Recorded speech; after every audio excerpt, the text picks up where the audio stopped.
tutorial cum să te uiți la Casa Fantomelor. Acum să văd că ăsta. Vincenzo. Unde te urci? Ce e acolo? Spargem ușa să vedem? A? Nu putem? Bă, eu cu asta vezi că o sparg. Nu cu apă. Nu cu asta. Păi eu filmez. Fraților, hai să spargem ușa asta cu mine. O spargem. Dacă aveam toporul, vreau să mor. Ia spargem geamul. Păi vino. Păi vino, boule. Păi nu e fantomul. Nu cu asta.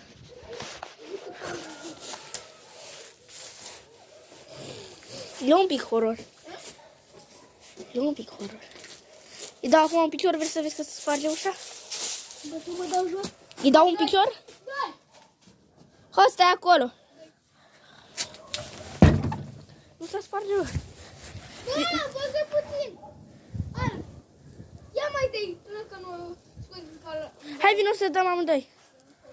Hai, mă, băgule. Lasă urmări, dragă. Ei vicimbelă, n-avem cum. Bă, Dari. Hai, o să te urci, că de-aia veni. Tutorial cum să te urci peste fantomelor.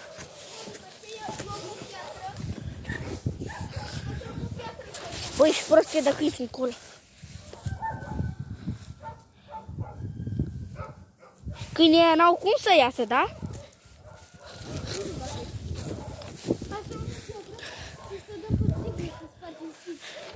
Hai că dacă e să vină ne urcăm în casă, hai. Ia stai. Ce mă? Noi suntem în casă. Mergem. Hai să ne suim. Bă, luăm o... Ține telefonul, o să-mi fac nevoie. Filmează, mai filmez pe aici, dar nu pe mine. Fraților, hai să mergem. Dari, poți spargem geamul. Da. Da. Oh, uitați, mai am pod de aici. Hai să filmăm pe aici. Evogan. Ia uitați. Nu știu dacă vedeți la voi, dar eu văd. Odată mai năsuit pe aici. Da. Mai știu că ne-a pe aici? Nu aici ne-a năsuit. Nu pot, bă, da, năsuit? Nu aici, în partea asta la altă. Mai năsuit? Amintiri copilărie. Acum, vara trecută ne-am urcat sus în podul casele astea. Ia să eu încerc să mă urc. Filmează-mă că De cât vara am făcut, fraților. Până mă cheamă Denis Peldariu, să știți. Mai are în canal Darius versiunul nostru și Sony și fratele meu, Edi. Nu, bă, Dari nu mai e în canal? Ce dracu e aici, bă? Ia dă și mie să văd. Casă, ești prost? Ia dă și mie să văd. A căzut acoperiș. Ia dă. Hai mă că nu că. Haide. Haide, Dari, deci asta e lut, e făcută din lut casă. Bine casă. Clar. O să nu cazi. Urcăm sus?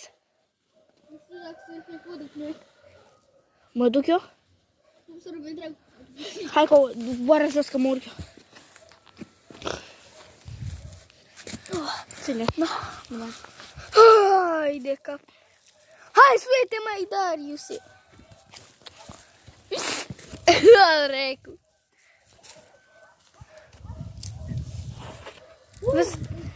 Cum e? Odată, bă, când eram cu Florin și cu Andrei, băga mi-aș lua, a venit Iuțir până aici. Mă filmezi? Hai, dă telefon. Bă, da. Dacă se sparge în păcioare. Bă, spun ceva? Iar m-am cu Florin Dracu Pătru. El m-a ținut de gât, i-a dat cu pumnul în cap. Mamă, ce e? Eu i-am dat cu piatra în gură. Mamă, frate. A căzut că nu era așa. Bă, da. Cam acest videoclip se încheie. Hai, ceau.